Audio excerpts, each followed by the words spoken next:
오늘 전할 말씀은 디모데전서 2장 1절에서 7절까지의 말씀을 여러분 한 절씩 저하고 교독하도록 하겠습니다. 네, 제가 먼저 읽겠습니다. 그러므로 나는 무엇보다도 먼저 모든 사람을 위해서 하나님께 간구와 기도와 중보기도와 감사기도를 드리라고 그대에게 권합니다. 왕들과 높은 지위에 있는 모든 사람을 위해서도 기도하십시오. 그것은 우리가 경건하고 품위 있게 조용하고 평화로운 생활을 하기 위함입니다. 이것은 우리 구주 하나님께서 보시기에 좋은 일이며 기쁘게 받으실 만한 일입니다. 하나님께서는 모든 사람이 다 구원을 얻고 진리를 알게 되기를 원하십니다. 하나님은 한 분이시요 하나님과 사람 사이의 중보도 한 분이시니 곧 사람이신 그리스도 예수이십니다. 그분은 모든 사람을 위해서 자기를 대속물로 내주셨습니다. 하나님께서 꼭 적절한 때에 그 증거를 주셨습니다. 나는 이것을 증언하도록 선포자와 사도로 임명을 받아 믿음과 진리로 이방 사람을 가르치는 교사가 되었습니다. 나는 지금 참말을 하지 거짓말을 하지 않습니다. 아멘.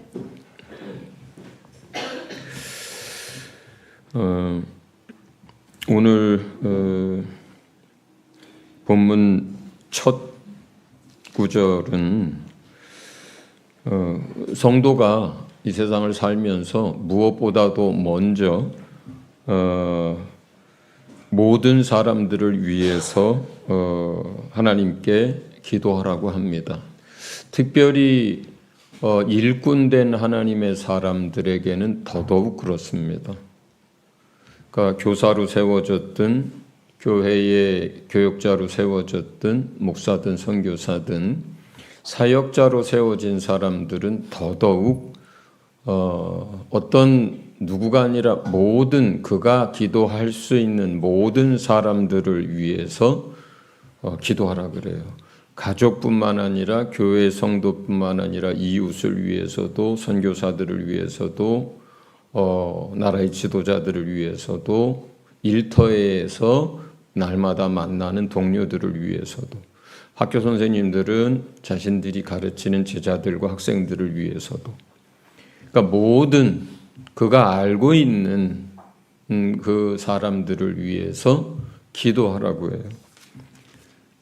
간구하라고 하고 기도하라고 하고 그들을 위해서 중보의 역할을 하는 기도를 하라고 하고 감사 기도를 하라고 합니다. 그 가운데 그 모든 사람 안에 다시 2절에 부연 설명을 해요. 그 모든 사람 안에 왕들도 있고 높은 지위에 있는 사람들도 있는 거예요. 그러니까 지금 2절이 초점이 아니고요. 모든 사람을 위해서 우리가 기도해야 한다. 그런데 그 가운데 왕들도 포함된다. 모든 높은 사람들도 포함된다. 세상에 또 힘과 영향력을 가지고 있는 사람들 우리가 알잖아요. 그렇게 되면 그 사람들을 위해서도 기도해야 한다. 기도뿐만 아니라 하나님과 그 사람들을 연결할 수 있는 중보자로서의 기도도 해야 된다. 간구해야 된다. 이렇게 얘기를 합니다. 그런데 2절에 보면 이렇게 모든 사람을 위해서 기도해야 하는 이유가 나와요. 그것은 우리가 성도가 경건한 삶을 살 수 있도록 품위 있게 살 수 있도록 조용하고 평화로운 생활을 할 수 있도록 위해서 그렇게 기도하라는 거예요. 직장에 다니잖아요. 직장에 다닐 때 그 구성원들 한 사람 한 사람을 위해서 간구해주고 중보기도해주고 그 사람들을 위해서 감사기도를 올리라는 거예요. 그렇게 됐을 때 원수의 공격들과 여러 가지 업무상의 여러 가지 일들과 이런 부분들이 순조롭게 되고 다툼이 없게 되고 또 회사의 경영도 도움이 돼서 하나님의 도우심이 있어서 그 회사 안에서 조용하고 평화로운 직장 생활을 할 수 있는, 경건한 삶을 지속할 수 있는, 나라를 위해서 기도할 때 똑같은 거예요. 나라의 지도자들을 위해서 기도하고 높은 권세자들을 위해서 기도하고 영향력을 가진 위치에 있는 사람들을 위해서 기도를 끊임없이 함으로써 그들이 하나님을 두려워하고 그들이 악한 일로 곁길로 가지 않고 자기의 욕심과 자기의 것들을 위해서 사리사욕을 위해서 일하지 않고 공평과 정의를 행하고 또 믿는 사람이라면 하나님의 뜻을 그 땅 가운데 성취할 수 있도록 그들이 기도하면서 이렇게 통치하고 이렇게 장관의 역할을 하고 이렇게 사법부, 입법부의 역할을 해나갈 때 그 나라가 평안해지고 그 평안함 속에서 경제적인 것들과 군사적인 것들과 사회 문화적인 모든 것들이 정상적으로 돌아감으로써 그럼으로써 성도의 삶이 품이 있고 경건하고 그리고 조용하고 평화로운 삶을 살게 된다는 거예요. 그러니까 우리가 나라를 위해서 기도한다 할 때 그 기도의 목적이 뭔지를 정확하게 알고 기도해야 하는 거예요. 우리가 보수 진영에 있기 때문에 보수주의의 어떤 사람이 되도록 기도하는 것도 아니고요. 우리가 진보적인 입장에 있기 때문에 그걸 위해서 기도하는 것도 아니에요.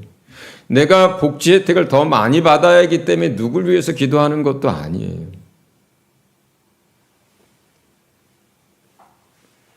주님은 우리가 그리스도인으로서 손가락질 받고 비난받고 무시받는 사람으로 살기를 원치 않고 그리스도인이고 성도인데 특별히 또 어떤 사람은 하나님의 사역자인데 궁핍하고 그리고 온갖 염려와 근심 가운데서 갈피를 못 잡고 그리고 여러 가지 사람들에게 짓밟히고 하는 이런 모습으로 살기를 절대로 원치 않는 거예요. 모든 성도도 마찬가지입니다. 사도 바울이 디모데에게 그리고 성도들에게 얘기하는 말 그대로 품이 있고 경건하고 조용하고 평안한 삶을 살도록.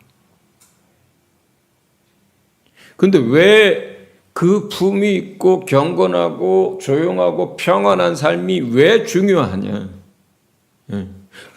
그게 최종 목적이 아니에요. 그 다음 이야기 때문에 이 이야기를 하는 거예요, 사도는. 그리고 그 사도 안에 있는 성령이 하는 이야기는 4절 때문입니다, 궁극적으로. 이게 최종 목적이에요. 모든 사람이 한 사람도 빠짐없이 다 구원을 얻기를 바라고 그들이 진리를 아는 데 이르기를 바라기 때문에 사역자도 모든 성도도 이러한 삶 가운데 있어야 한다는 거예요. 그래야 그 사람들이 예수 그리스도의 복음과 그 진리를 전할 수가 있어요. 예. 이게 목적이에요. 이게 목적이에요. 복음을 위해서 그래야 한다는 거예요. 한 사람이라도 더 구원을 얻기 위해서 그래야 한다는 거예요. 예. 그게 주님이 바라시는 거라 그래요. 그러면서 주님이 얘기합니다. 6절 그분은 모든 사람을 위해서 자기를 대속물로 주셨어요. 어떤 누구 한 사람이나 어떤 국가, 어떤 민족, 어떤 계층이 아니라 모든 사람들을 위해서 자기 자신을 대속물로 주셨다는 거예요, 예수님이. 아멘. 그게 방향이고 그게 궁극적으로 전하고자 하는 메시지예요. 지금도 세계 곳곳에서 내전과 민족 간의 나라 간의 전쟁이 계속됩니다. 예. 아직도 중동은 계속해서 후티, 이란, 이스라엘 할 것 없이 계속 미사일 쏘고 아직도 불안합니다.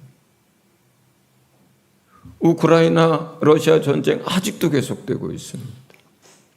미얀마 내전 이 와중에도 계속합니다. 파키스탄, 인도 휴전협정 맺었다고 하는데도 지금 국지적으로 계속 전쟁하고 있습니다. 여러분, 첫째 인도 전쟁 이야기, 둘째 인도 전쟁 이야기, 넷째 인도 전쟁 이야기. 전쟁은 계속돼요. 재난의 시대에. 예. 우리가 그 속에 살고 있습니다. 우리가 평안하기 때문에, 우리나라에 전쟁이 없기 때문에 맞아 그때 그랬어, 지금 그런 시대야 하는데도 우리가 평안하면, 삶의 문제가 이 나라에 없으면 그냥 시간이 지나다 보면 지금이 어느 시대인지 무디어지고, 지금이 전쟁이 계속된다 하더라도 남의 나라 이야기처럼 들리고, 그리고 점점 깨어있지 못하는 삶들을 살아갑니다. 그러나 여러분, 계속해서 세상에서 일어나는 일들을 주의하여 보시고, 그리고 성경에서 이 시대에 대해서 기록한 것들과 비교해서 보시고, 시대의 흐름과 분별하는 일들을 놓치거나 무디어지면 안 됩니다.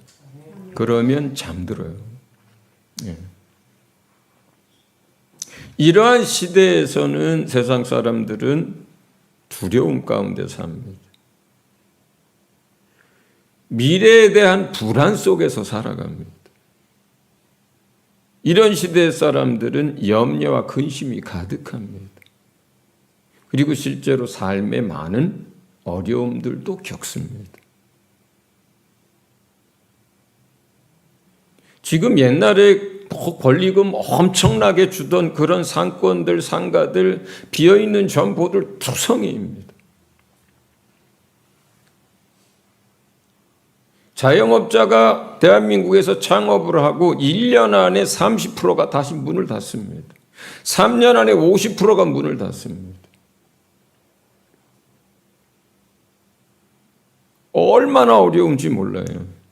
세상이 이렇게 돌아가니까 환율 문제, 관세 문제, 전쟁 문제, 식량, 그러면 세상 사람들은 갈피를 못 잡습니다. 갈팡질팡해요. 내일 어떻게 될지 몰라요. 수중에 돈이 있어도 내일 어떻게 될지 모르니까 안 써요. 그런데 만약에 성도가 그들과 똑같은 상태에서 불안에 떨고 염려에 잠 못 자고 두려움 가운데 있고, 그리고 정말로 또 궁핍한 가운데 있고 이렇게 되면 어떻게 되겠어요? 그런 상태에서는 예수 그리스도의 복음을 전하고 다른 사람들을 위해서 기도하고 나라를 위해서 기도하고 한 영혼이라도 더 구원 얻기 위해서 몸부림치는 일을 할 수가 없습니다. 내 앞가림도 바쁘고 내 기도하기에도 바쁜데 무슨 다른 기도를 하겠어요? 그렇잖아요.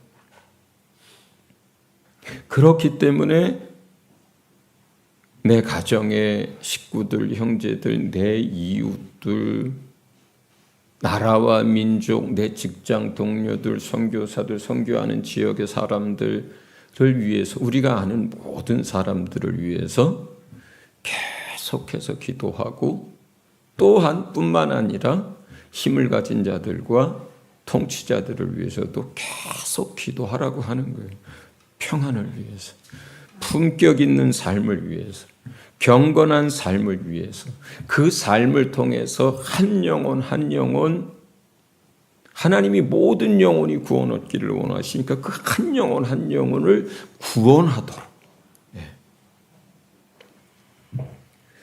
제가 몇 년 전에 꿈 하나를 꿨습니다.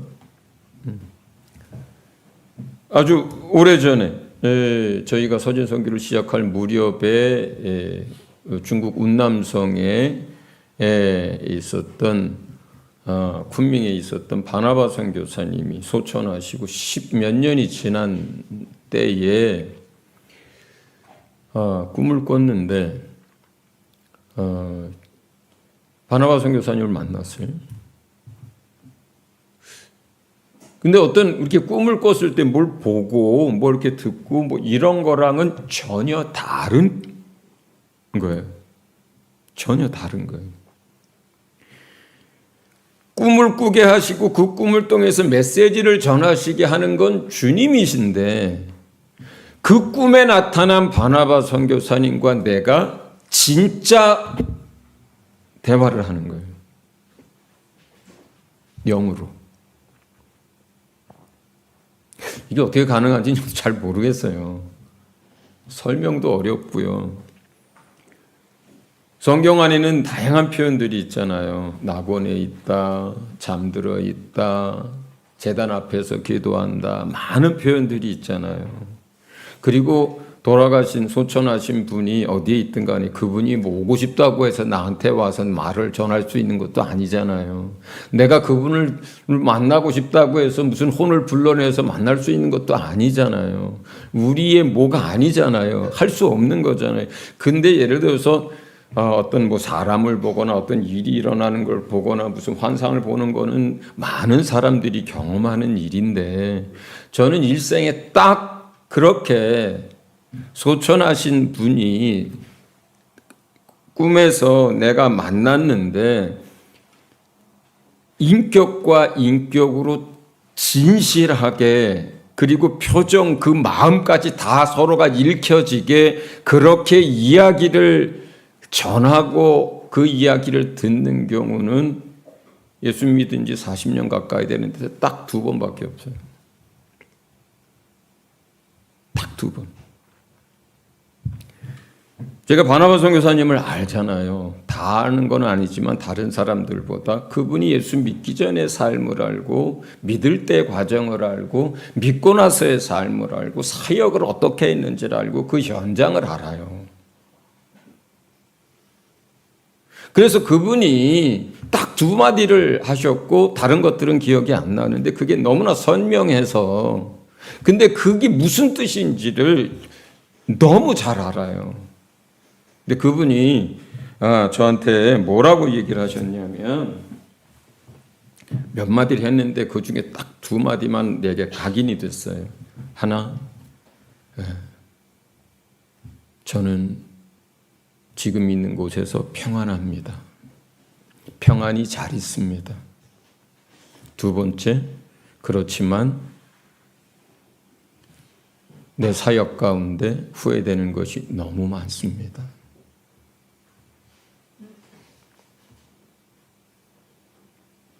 다른 사람은 그 얘기를 들으면 그게 무슨 소리인지 잘 모를 거예요.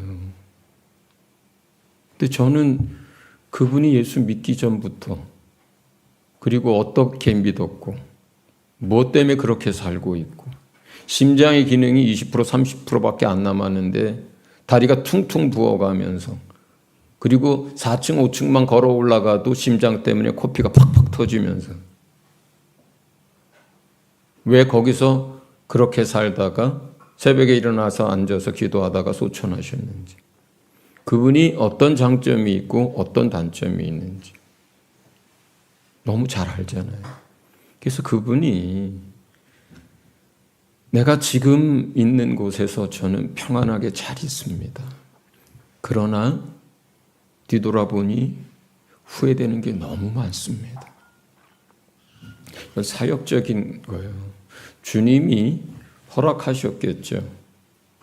그분이 내게 그런 말을 할 수 있도록 주님이 허락하셨겠죠. 그 메시지가 내게 필요하니까 주님이 그렇게 하셨겠죠. 그게 어떻게 가능한지는 잘 모르겠어요. 그런데 그냥 메시지가 아니고요. 그분이 내게 하는 진짜 이야기예요. 그분의 인격과 그분의 영혼이 나에게 하는 이야기예요. 그냥.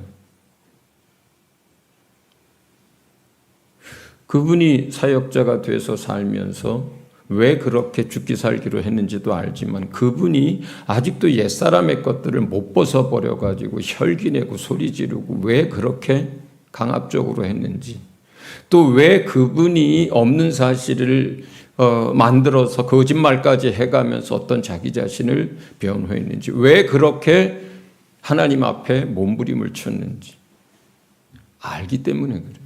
그래서 그러나 내가 뒤돌아보니 후회되는 게 너무 많습니다 라는 이야기를 했어요. 그것은 사역적으로 내가 그러한 동일한 전철을 밟지 않도록, 이 다음에 하나님 앞에 섰을 때 하나님 구원해 주셔서 감사합니다. 저를 사용해 주셔서 감사합니다. 그러나 뒤돌아보니 후회되는 게 너무 많네요. 이런 얘기 하지 않도록. 그분도 나를 아끼시고 주님도 나를 도우시려고 그러한 일들이 잠을 자는 가운데 있었어요. 그게 첫 번째. 두 번째는 오늘 아침에 있었어요. 내가 깨었을 때 6시였어요. 깨기 전에 있었던 일이 제 평생에 딱 두 번째. 오늘 아침. 오늘 아침은 이 본문 때문이에요. 이 본문 때문에 주님이 제게 말씀하시려고. 4절, 5절, 6절 때문에.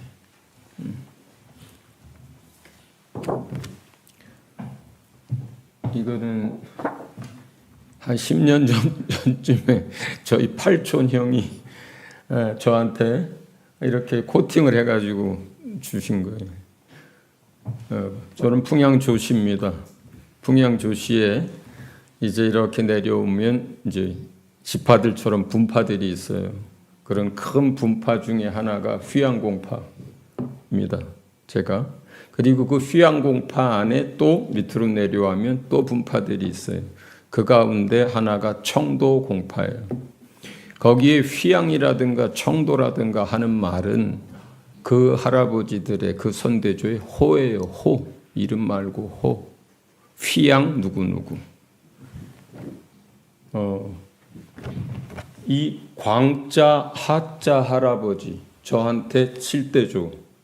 저는 이분의 7대 손이고. 이분이 청도공인지 광자 하자 할아버지의 바로 위에 분이 청도공인지 그건 제가 족보에서 확인을 해야 되는데, 어쨌든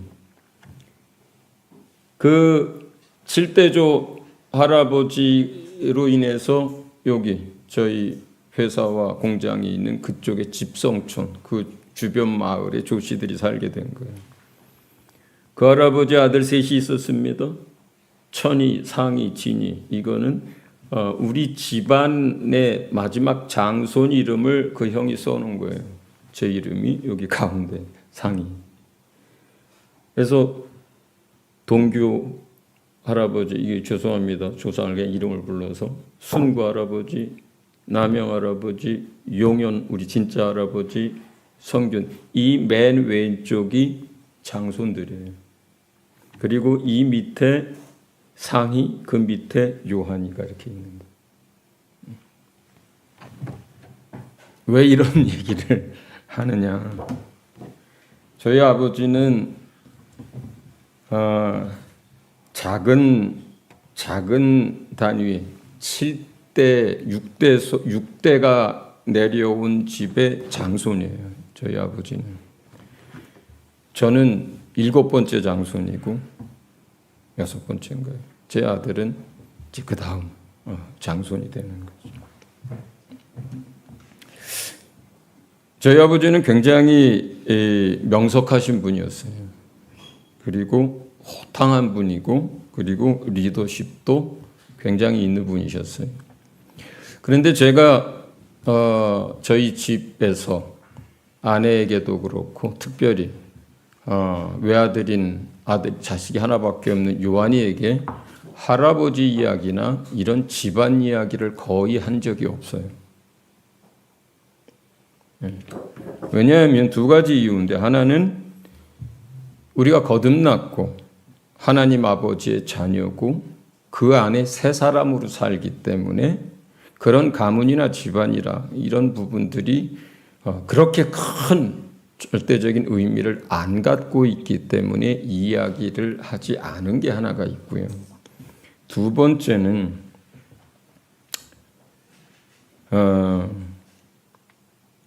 저희 아버님이 마지막 7년, 8년간의 삶, 55세에서 돌아가시기 때까지 63세의 그 7, 8년의 삶이 저에게는 큰 이제 아픔이 있고, 그리고 그 제 안에 저 어디 깊은 곳에는 어두운 그림자로 남아 있어요. 왜 그러냐면 우리 아버님은 이제 이런 집안의 이제 장손이셨고, 나라가 일제 병합하기 직전에 마지막 고조 할아버지가 연천 군수로 있었고, 그 위에 할아버지들이 전부 다 크고 작은 벼슬을 계속 하고 계셨었어요. 그 나라가 망하면서 저희 증조 할아버지는 나라가 망하면서 그 삶을 그냥 있는 재산 또 이런 거 그냥 이렇게 술 먹고 놀러 다니고 노름하고 이런 걸로 거의 탕진을 하고, 증조 할아버지의 바로 밑에 동생은 강화도에 있는 독립기념비에 이름이 올라가서 독립투사였어요. 나라 때문에. 아버지는 그러한 것들을 자랑스럽게 여겼고, 그 다음에 유교적인 그런 세계관과 가치관이 굉장히 깊이 이제 그 뿌리가 깊게 그 마음과 정서를 지배하시던 분이었어요.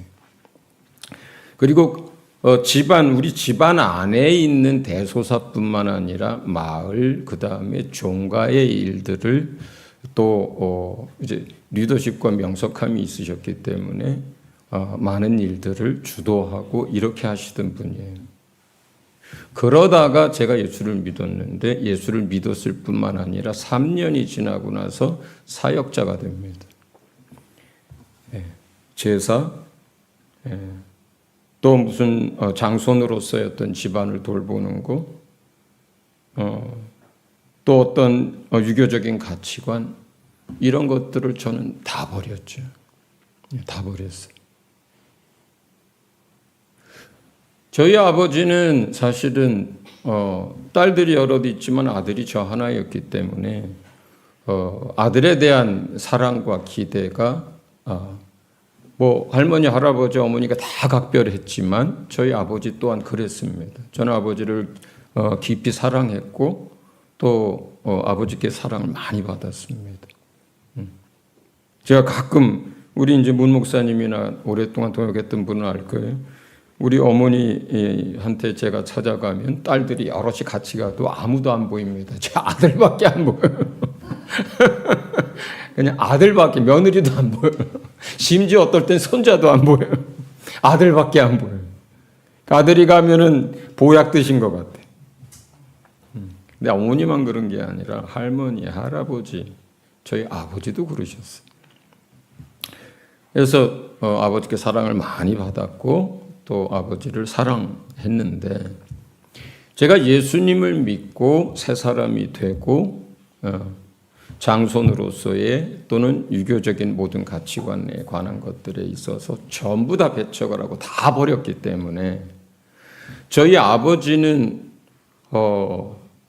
지금 처음에는 저와의 갈등이었지만 제가 사역자가 되고 나서부터는 집안 안에서의 갈등이 벌어졌어요.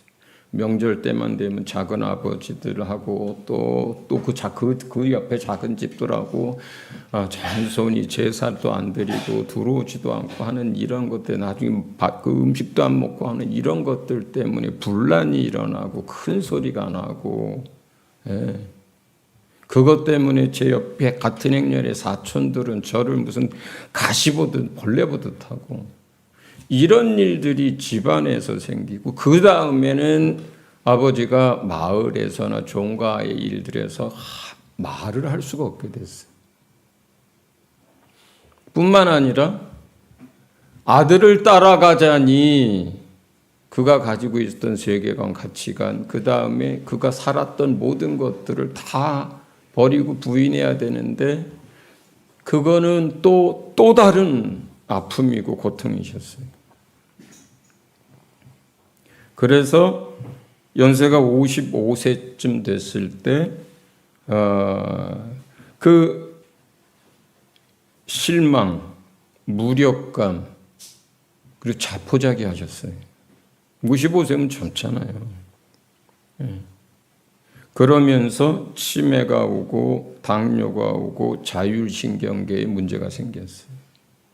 그래서 돌아가시기 전 몇 년은 정신이 없는 게 아니라 몸과 치매의 영향과 그 다음에 자율신경계 이런 영향 때문에 침을 질질 흘리고, 그리고 계속 남들이 못하게 하는데도 술을 찾고,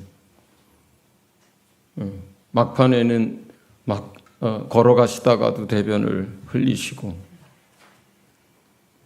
마치 구약의 어느 바벨 왕이 몇 년 동안 거의 짐승에 가까운 삶을 살도록 잠깐 이성과 지혜를 거둬갔던 적이 있어요. 나중에 하나님이 회복시키지만, 마치 그렇다고 정신을 놓은 것도 아니고 생각이 아예 없는 것도 아닌데 스스로 내려놓고 자포자기한 것 같은, 남들 보기에는 사람이 망가져가는 이제 이러한 노년을 사시다가 이제 60대 초반에 소천하셨어요. 그리고 그 와중에 이제 아버지가 아프니까 당연히 제사나 이런 것들은 저희 집에서 드리지 않게 됐고 작은 집에서 하게 됐어요. 그러면서 이제 계속해서 복음을 전하고 기도해드리고 영접하고, 그래도 그 삶은 바뀌지 않았어요.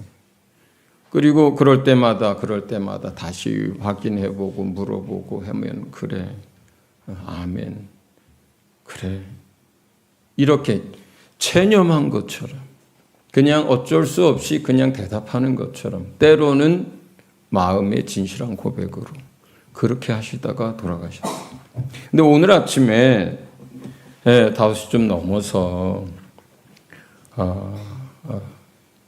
그 바나바 선교사님 때 있었던 일과 같은 설명할 수 없는 일들이 생겼어요. 저희 지금은 밀어버린 옛날 제가 태어나고 자란 그 집 위에 우리 김진성 집사가 살고 있는 그 자리는 야산이었어요. 그리고 거기에 사슴을 키웠어요. 오래전부터. 근데 우리 안에 사슴 한 마리가 있어.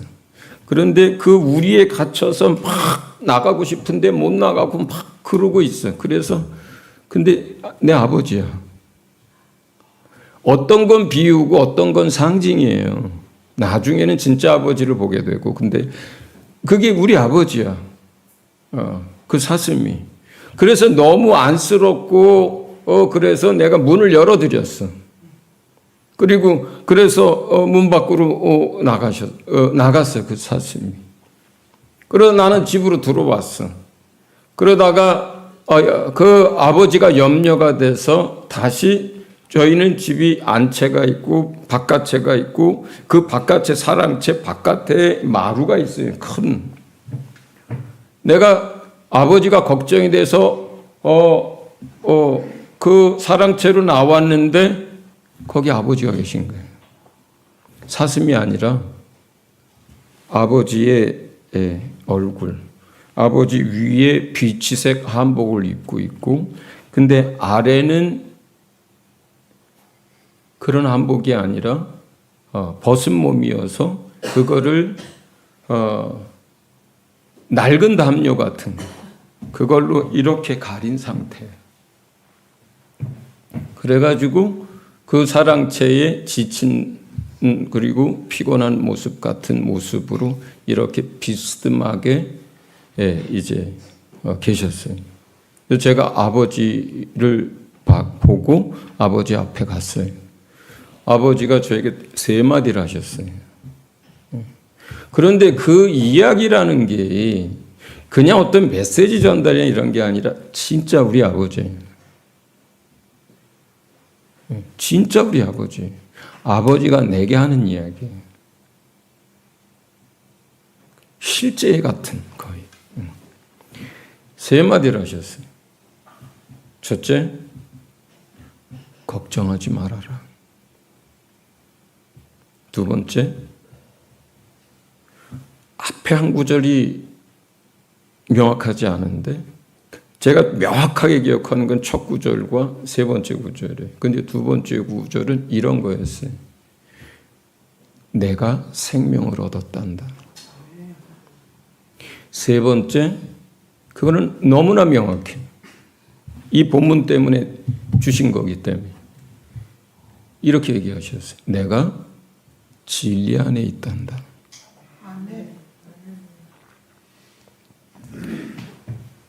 저는 우리 아버지가 하나님 나라 가서 무슨 상을 얻었을 것 같지 않아요. 무슨 영광을 얻었을 것 같지도 않고. 그냥 마루에 계실 때 하체는 벗은 채로 있는데 그걸 가리기 위해서 그냥 낡고 낡은 잿빛 담요를 이렇게 그냥 가리기만 한 상태. 상체는 아버님이 노년에 그 전에 입으셨던 새 비치색 한복, 그리고 얼굴은 주름이나 아픈 것이 보이지 않는. 근데 그 3마디를 하시는데 너무나 그게 그냥 영혼이 대화하는, 너무나 분명한 우리 아버지가 나에게 하는 이야기.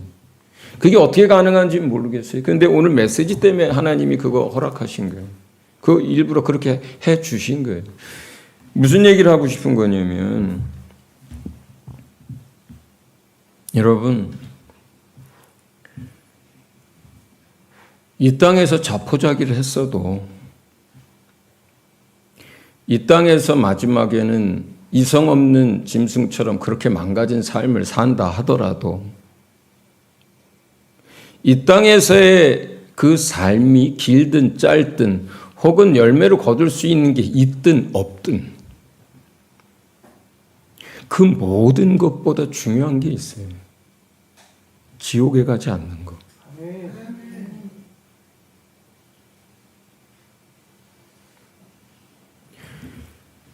여러분, 지옥이라고 하는 것은 탈출구가 없어요. 끝도 없어요. 긍휼히 여기름을 받는 것도 없습니다. 하나님께 버려진 상태예요.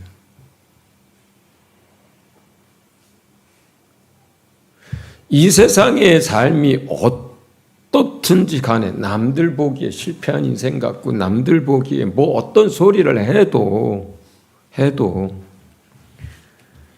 사랑하는 여러분의 가족과 친구와 부모와 누구가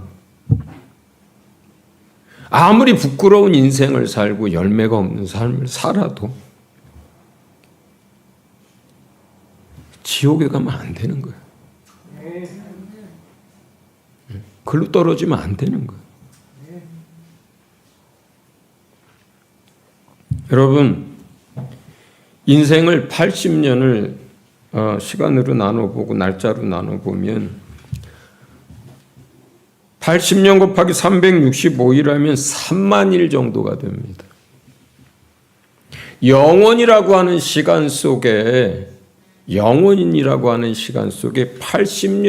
하는 그 시간은 3만 분지 1의 시간도 안 돼요. 그거를 시간으로 나누면 70만 시간이 돼요. 80년이. 영원이라고 하는 시간 속에서, 하나님 나라의 속에서, 지옥에서의 속에서 70만 분의 1도 안 돼요. 우리 인생이라고 하는 것은 영원 속에 1시간조차도 안 돼요. 80년을 살아도. 그걸 분으로 나누면 4,200만 분이 됩니다. 영원이라고 하는 시간 속에 우리의 인생은 1분조차도 안 돼요. 그 1분이 조금 고통스러웠어도, 김동규 집사 날마다 고통 속에서, 힘든 가운데서, 눌림 속에서 정말 어거지로 주님 붙들고 하루하루의 삶을 살아가요. 그렇다 손치더라도 영원한 하나님 나라에서의 그 영원의 시간 속에 우리가 위로받고 고침받고 영광과 상과 사랑받고 그 안에서 완전한 삶을 사는 그 시간 속에서 김동규 집사의 60년의 삶은 4,200만 분의 1도 안 돼요. 우리 인생이란 그런 거예요.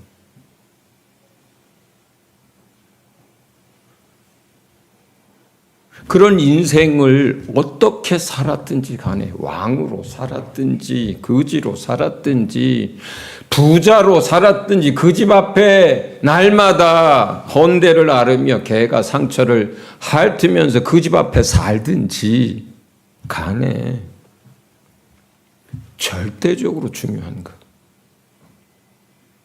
지옥에 가면 안 된다는 거예요. 부끄러워도 하나님 나라에 들어가야 하는 거예요. 받을 상이 없어도 하나님 나라에 들어가야 하는 거예요. 영광을 얻지 못한다 하더라도 지옥에 가면 안 되는 거예요. 예수님은 그 모든 사람들을 위해서 자기 자신을 대속물로 내놓으신 거예요. 하나님은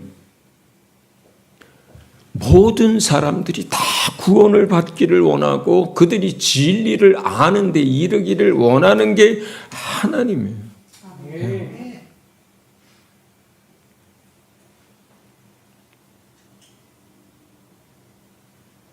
내가 이 세상 사는 동안에 마지막까지도 내가 육신의 아버지에 대한 미안함이 남아있을 거예요. 오늘 꿈을 꿨어도 그게 그렇게 달라지지 않아요. 자식으로서, 인간적으로. 그래도 내 아버지가 그렇게 노년의 삶을 살았어도 염려하지 마라. 걱정하지 마라. 내가 생명을 얻었단다. 내가 진리 안에 있단다. 그러면 그분의 남은 삶이 7년, 8년이 사람다운 삶 자체도 포기한 삶이었다 하더라도 그래도 그것은 아버지가 지옥에 가지 않고 천국에 가서 누릴 그 영원한 그 시간에 비교를 한다면 4,200만 분의 1분조차도 안 되는 시간이에요. 그 인생은. 여러분, 지금 이 시대는 재난의 시대가 시작된 시간이에요.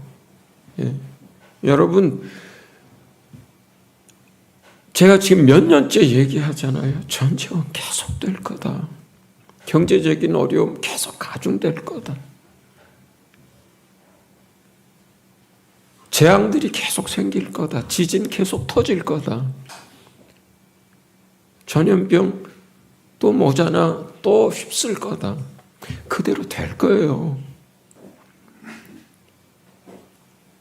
우리가 평안을 위해서 모든 사람을 위해서 기도하고 품이 있고 경건하고 조용하고 평안한 삶을 살아야 하는 이유, 그래서 그것을 위해서 기도해야 하는 이유는 한 영혼이라도 더 구원하기 위해서입니다. 여러분 가족들을 위해서 쉬지 않고 기도하시기 바랍니다. 믿지 않는 부모를 위해서, 형제들 위해서, 자녀들 위해서. 그리고 여러분의 인생, 여러분의 남은 삶이 세상 흘러가면서 낭비하기에는 지금 우리에게 주어진 인생이라고 하는 시간이 그렇게 길지 않다는 것. 낭비하지 않고 사는 것. 목적을 분명하게 하고 방황하지 않고 헛손질하지 않고 타겟이 무엇인지, 내가 갈 길이 무엇인지 정확하게 알고 직장에서도 가정에서도 교회에서도 나라에서도 이웃들에게도 내가 무엇을 해야 하는 것이 첫 번째 사명인지를 알고 우리가 기도하면서 그 일을 예수께서 모든 사람을 위하여 대속하신 그 긍휼을, 그리고 모든 사람이 구원받기를 바라시는 그 하나님의 간절한 소원을 이루어 드리기를 예수 이름으로 축원합니다.